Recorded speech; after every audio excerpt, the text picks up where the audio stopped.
You came back. Nudge your neighbor. Say, I'm glad you're here. Nudge your other neighbor. Say, stay all day. Just to kind of piggyback on Amanda's testimony, we did actually have you sign in that terms and conditions that you are not holding us responsible for quitting your job. So if you do quit your job, it's not my fault. Because what Amanda didn't tell thoroughly is that there was probably a 5-month window that she didn't have a job. So how many of you know, again, we make a decision, we're going with it, and then God doesn't happen in our time, in our will, in our way.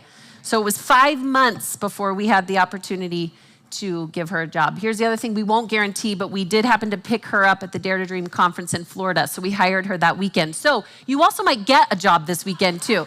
So be on your best behavior, like bring your talents, bring your skills, because we are hiring. Father Phil, are you looking for a job? Oh, okay.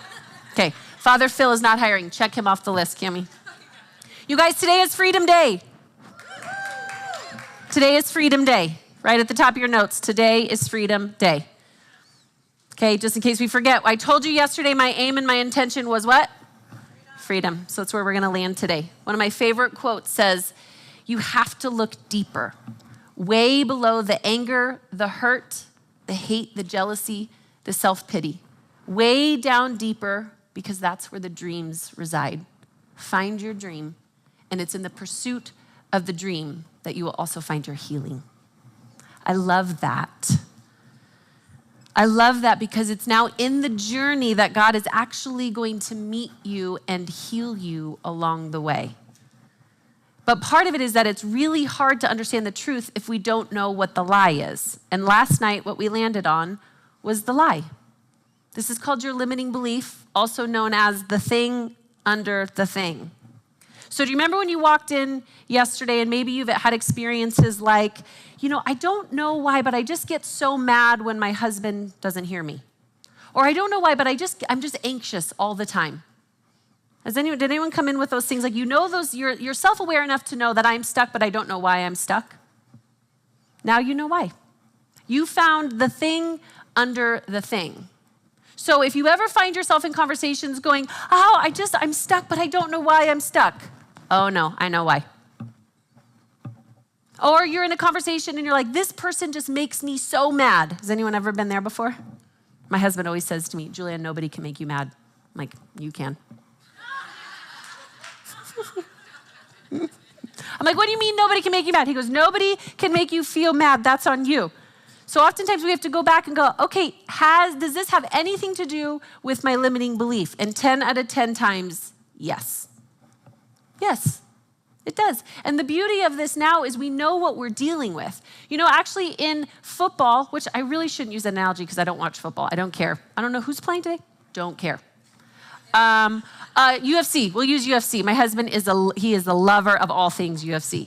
Do you know that not only as they're training are they studying their own game, they're also studying their opponent? Why? Not rhetorical. So I actually know his game too, right? Part of this is, I don't want to give any attention to the enemy. No, I actually want to understand his strategies, but I don't want to just stay there. Most of us can walk into a room and we can see fear, we can see anxiety, we can see depression. We're actually going to talk a lot. We're going to bring this guy up here in a minute. You are actually very well connected with the spiritual realm, so you can sense some of those things, but then we stop there. And what we have to train ourselves to do is, okay, great, I see fear in the room. I see the lie in my life or maybe in the person that I'm standing with, but I want to know, God, what do you say? What are you doing in the room? We actually need to take it a step further to understand what God is doing in the room as well. But I also need to understand what is the lie that I'm coming up against so I can shine the light of truth, which will dissipate the lie. True or true? True. Okay, so here's what we're gonna do. We're gonna lean in just a little bit. We're gonna lean in just a little bit because here's what Isaiah says about this lie. Isaiah 44:18 says, they have no knowledge or wisdom, for he has put a veil over their eyes so that they may not see, and on their hearts so they may not give attention. These are the limiting beliefs. The limiting beliefs is the veil over your eyes and your mind and your heart that the enemy has used to keep you from seeing the revelation that's right in front of you. Remember again, the idea is that God is never not speaking. He never doesn't have a solution. He's never caught off guard. Remember, he lives from victory. He lives from revelation. So part of our job in partnering with what he is doing is to actually learn to see what he is seeing. But remember, how we learn is not just acquiring new knowledge, it's about also unlearning. So all of those habits and patterns that you learned last night, like, oh my gosh, maybe this is all interlinked. Yes, it is. My worry, my anxiety, my stress, my depression, could it be that that's just a byproduct of this limiting belief and not actually who I am? Even though it's been with me for 40 years. It's a habit we've practiced a lot. So to Amanda's point, what I will say to you is that you have to remember that prior to last night, you might have had 40 years of training yourself to walk this thing out. And I believe that God works in one of two ways. Suddenly, instant transformation. It's a suddenly moment. And many of you will have that this weekend. Many of you will have suddenly moments, and like that, your life will never be the same and you will never go back. Then there's some of us, and this was me, my journey, that God did gradually. Gradually, gradually, gradually, suddenly. Why? Because one of my mentors says he won't break you on behalf of the mission.